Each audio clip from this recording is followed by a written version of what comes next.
Will Seeley has shown up, and he's rumors about Ryan wanting the devs to report into the Scrum Master confirmed. All hail the Scrum Overlord.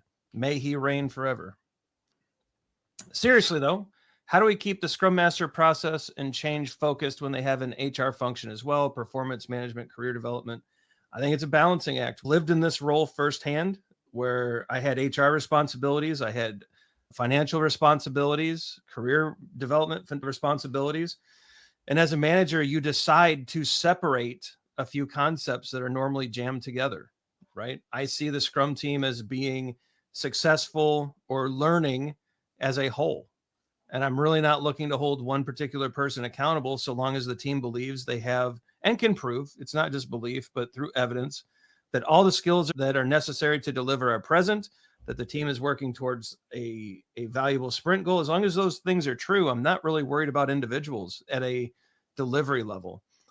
And so if I can separate those concepts, but still look at performance from a team or 360 perspective, if I can look and actually do that objectively, I don't think I'm violating any Scrum principles or values. From career development, I've always pressed that down to the individual. I believe that everyone on here and every person working in a company is responsible for their own career development.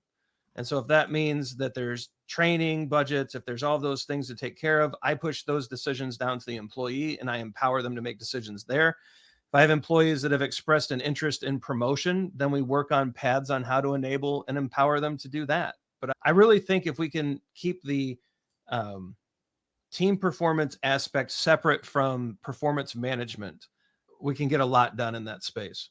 We can get a lot done and still uphold the principles and values of Scrum. What do you think, Todd? Maybe they don't have HR function. Maybe. I always couldn't stand that part of it from a manager perspective. I don't know. We did hear some interesting feedback on a call a few months ago where managers are just using Chat GPT to generate all of that stuff and focusing back on delivery and value.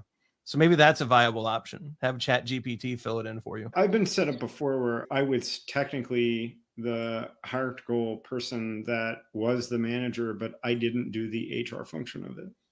Other people did performance reviews and they would collect information from peers and me for that review, but I didn't have as much performance management and career development. I didn't have that. I just had the other things. I was delivery focused. I was that person. So maybe we've got it wrong the way we're set up, because that was really successful for me.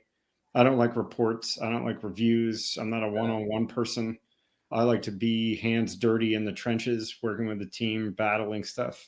Well, that's what I meant by 360. Have other people provide the feedback and the comments and separate yourself out of that.